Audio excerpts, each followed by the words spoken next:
సహైశ్చ విభుదై కాశ్యా సమం బ్రహ్మణ. కాశీ గొప్పదా, స్వర్గలోకం, కామధేనువు, కల్పవృక్షం ఇవన్నీ కలిపితే గొప్పదా అనుకున్నట్టు. ఇప్పుడు ఏం చేయాలి బ్రహ్మగారు? ఏది గొప్పది, ఏది బరువు అయింది చూడాలంటే తక్కెటోటి పట్టుకోవాలా? పట్టుకున్నాడు. బ్రహ్మగారు తలుచుకుంటే తక్కెట ఎందుకు రాదండి? అలా తూయగలిగిన తక్కెటోటి తీసుకొచ్చాడు. తీసుకొచ్చి అక్కడ పెట్టాడు. ఆ త్రాసు పెట్టి మొట్టమొదట స్వర్గలోకాన్ని అంతటినీ తీసుకొచ్చి స్వర్గలోకంలో ఉన్న భోగాలు, అప్సరసలు, దేవతలు 33 కోట్ల మంది, ఇంద్రుడు, కల్పవృక్షం, కామధేనువు, మిగిలిన లోకాలు, బ్రహ్మాండాలు అన్నీ తీసుకొచ్చి తక్కెట్లో పెట్టాడు.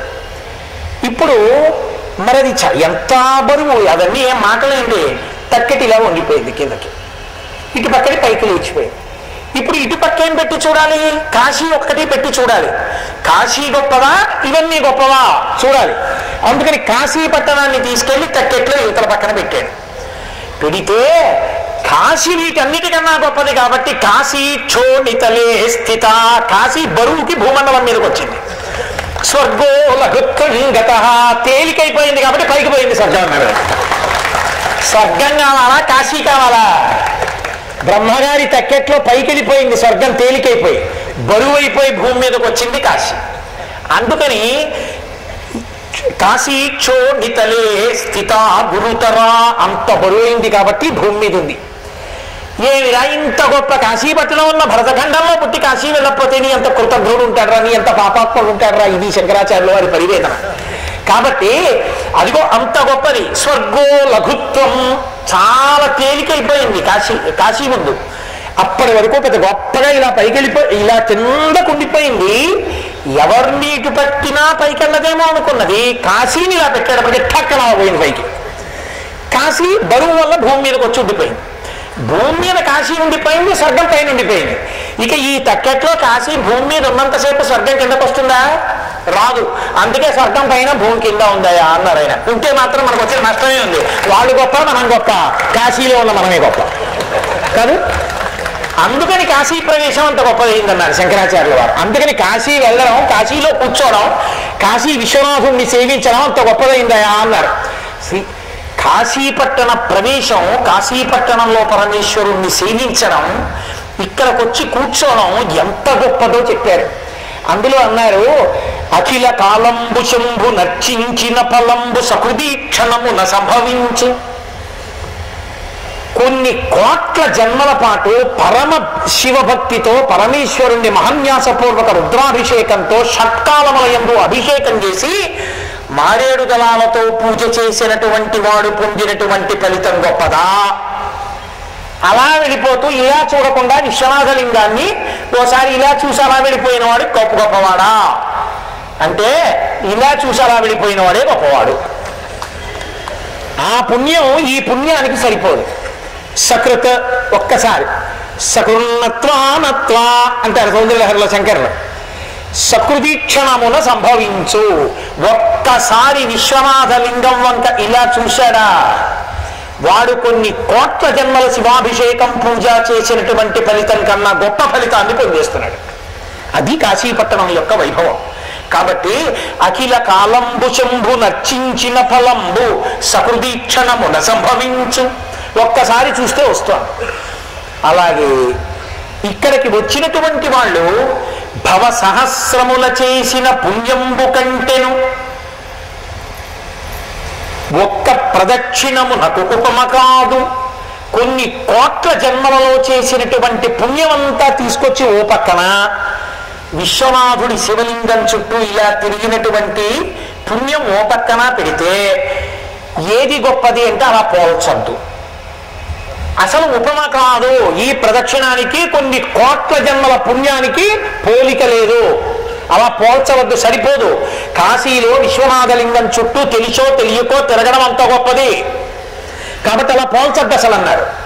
అసలు పోల్చడానికే పనికి రాకపోతే కోట్ల జన్మల పుణ్యం విశ్వనాథలింగం చుట్టూ తిరగడం ఇంకా ఎంత గొప్పదై ఉండాలి. కాశీపట్టణంలో ఆ శివాలయం చుట్టూ, విశ్వనాథ మందిరం చుట్టూ తిరగడం, ఆయన శివలింగం చుట్టూ ప్రదక్షిణం చేయడం, హాయిగా ఎక్కడ పడితే అక్కడ ప్రత్యేకించి మఠాలలో కూడా సమాన స్థాయి దీపం పెట్టడం, ఇక్కడికొచ్చి కూర్చుని మంచి మాటలు మాట్లాడుకోవడం, భగవత్కథ శ్రవణం చేయడం ఎంత గొప్పవి. కాబట్టి అది ఆ భవ సహస్రముల చేసిన పుణ్యఫలంబు ఒక్క ప్రదక్షిణమునకు ఉపమ కాదు, ఒక ప్రదక్షిణంతో సమానం కానే కాదు. పుష్ప సమర్పణమును పోలునే షోడశ మహాదానములు కాండముల కూడి. ఒకే ఒక పువ్వు తీసుకెళ్ళి అలా వెళ్ళిపోతూ సశాస్త్రీయంగా పూజ చేశానా అని కూడా చూడకుండా ఇలా విశ్వనాథలింగం మీద పడేసి వెళ్ళిపోయారు అప్పుడు.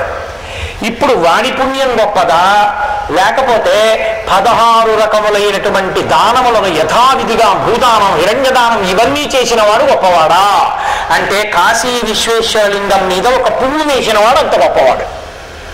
ఒక్క పువ్వు విసిరినవాడు భక్తితోనో భక్తి లేకనో వెళ్ళి వేశాడు. దీని ముందు షోడశ మహాదానములు కాండములతో కూడి సరిపోన్నారు, సాలవు. అంత గొప్ప ఫలితం కేవలము ఇలా ఇచ్చేస్తారు. తలకూడు అశ్వమేధ బలంబు పంచామృత స్నాన విశేషము ఆచరింప. విధి విధానంగా ఎలా చేయాలో అలా చక్కగా రుద్రాధ్యాయం స్వరంతో చదువుతుంటే పంచామృతములను ఎవరైనా విశ్వనాథుడికి అభిషేకం చేస్తే అటువంటి వారికి కొన్ని అశ్వమేధయాగములు చేసినటువంటి ఫలితాన్ని వారి ఖాతాలో వేసేస్తారు. అంత గొప్ప శక్తి కలిగినటువంటిది కాశీపట్టణం, అంత గొప్ప శక్తి కలిగినది విశ్వనాథ దర్శనం. కాబట్టి వాజపేయ సహస్ర ప్రవర్తనముల కల ఫలమబ్బు నైవేద్య కల్పనమున. విశ్వనాథుడి దగ్గరికే వెళ్ళక్కర్లేదు. ఇక్కడ మనం అన్నం తినేటప్పుడు ఇది విశ్వనాథులకు చెందుగాక గంగానది ఎందుకు కలిపారు, నైవేద్యం పెట్టి తిన్నారు అంతే. ఆ ఫలితం దేనికి వేస్తారంటే కొన్ని కోట్ల వాజపేయి యాగములు చేసినటువంటి వాడికి వచ్చేటటువంటి ఫలంతో సమానమైన ఫలితాన్ని ఇక్కడ ఈశ్వరుడికి సమర్పణం చేసి తిన్నవాడికి ఇస్తారు. కాబట్టి అందుకని కాశీపట్టణం అంత గొప్పది. కాశీ వెళ్ళామన్న మాటకి అంత శక్తి రావడానికి కారణం అదే. కాబట్టి వాజపేయ సహస్ర ప్రవర్తనముల వలన కలుగు ఫలమబ్బు నైవేద్య కల్పనమున. ఇటువంటి కాశీపట్టణం ఉందే, ఇది అత్యద్భుతమయ్యా. ఇటువంటి పట్టణానికి వచ్చి మహానుభావ దీన్ని ఇది ఎంత ఈ చిత్తగించి బాగా తెలుసుకుని ఈ విషయాలన్నీ నువ్వు విశ్వనాథు అభవు కాశికానాథు సేవించి తరించు సంయమేంద్ర. సుబ్రహ్మణ్యేశ్వర స్వామి వారు అగస్త్య మహర్షితో చెప్పినటువంటి మాట. అందుకని సంయమేంద్ర అంటారు. ఆ కాశికాపట్టణానికి వెళ్ళి కాశికాపట్టణంలో ఉండి ఒక్క నైవేద్యం పెట్టినా, ఒక్క పువ్వు వేసినా, అభిషేకం చేసినా అంత గొప్ప ఫలితాన్ని పరమేశ్వరుడు ఇక్కడ కృప చెయ్యగలడు. అంత గొప్ప పట్టణము కాశికాపట్టణము. అందుకే కాశీయాత్ర విషయంలో ఒక గొప్పతనం చెప్తారు. కాశీయాత్ర చేసేటప్పుడు ఎవరైనా ఒక వృద్ధుడి చెయ్యి పట్టుకున్నా, కాశీయాత్ర చేసేటప్పుడు ఎవరికైనా అన్నం తినేటప్పుడు ఆకలితో ఉన్న వాళ్ళకి వడ్డించిన, కాశీయాత్రలో యువతల వారి సదుపాయం కోసం తన సౌఖ్యాన్ని త్యాగం చేసిన, కాశీపట్టణానికి వచ్చి గొడుగులు కానీ, వస్త్రద్వయాన్ని కానీ, చందనాన్ని కానీ ఇటువంటివి సమర్పణం చేసిన, దానం చేసిన అసలు దానితో తుల్యమైనటువంటి ఫలాన్ని చెప్పడం సాధ్యం కాదు.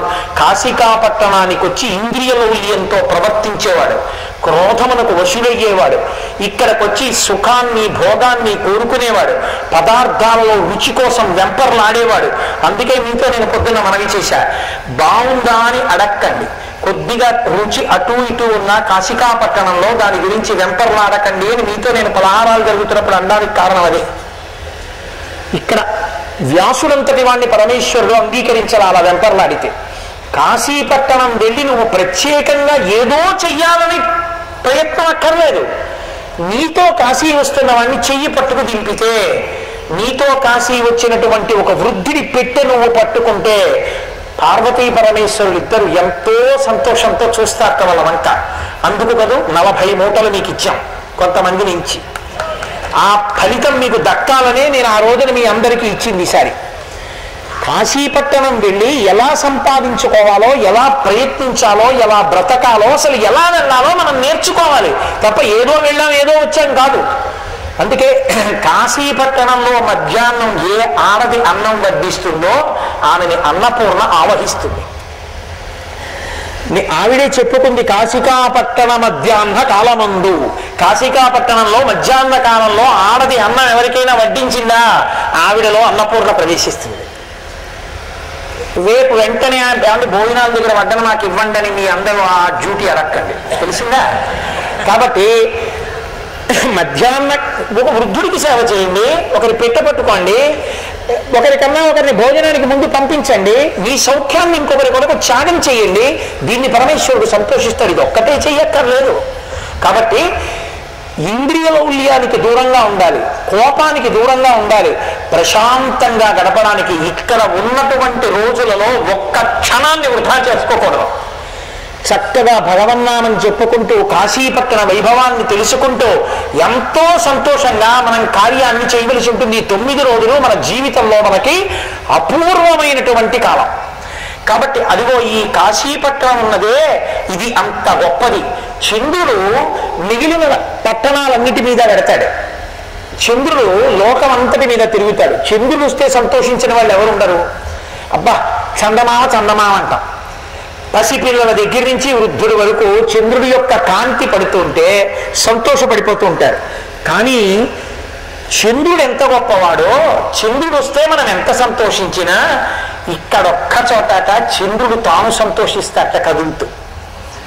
ఎంత సంతోషిస్తారంటేట చంద్రుడు, అభిషేకమునరించు అమృతధారా వృష్టి మదనాంతకుని ముక్తి మంటపికకు శ్రీ విశాలాక్షి మహాదేవి నిద్దంపు చెక్కుల నిడచూచు నిరించు మిన్నేటి ఇసుక తిన్నెల మీద చక్రవాకాంగనా సముదయంబు.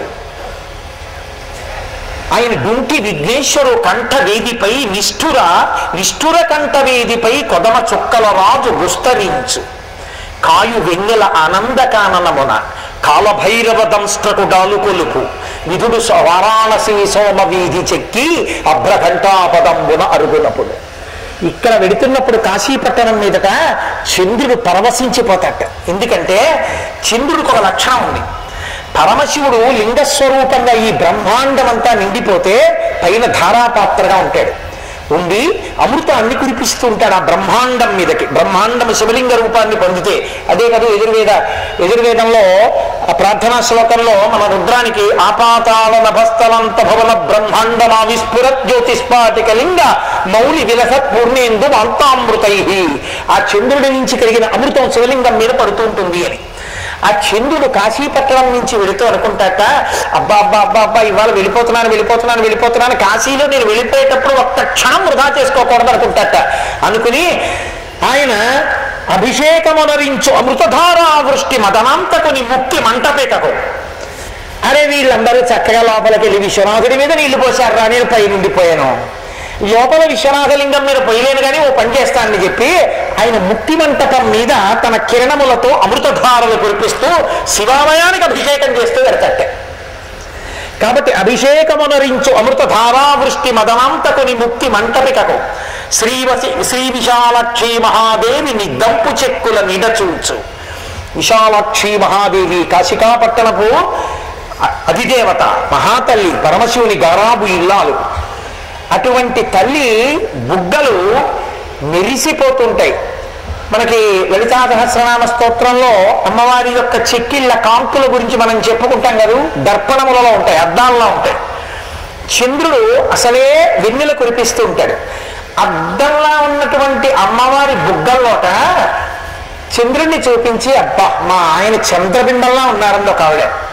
ఓ చూసావా వాళ్ళ ఆయన్ని నాతో పోల్చుకుంది అని నేనంత అందంగా ఉంటానన్నమాట. ఓసారి నా ముఖం చూసుకోవాలనుకున్నట్ట. మామూలు అద్దంలో చూసుకుంటే గొప్పతనమే ఉంది. అమ్మవారి మహాభక్తుల్లో చంద్రుడు ఒకడు.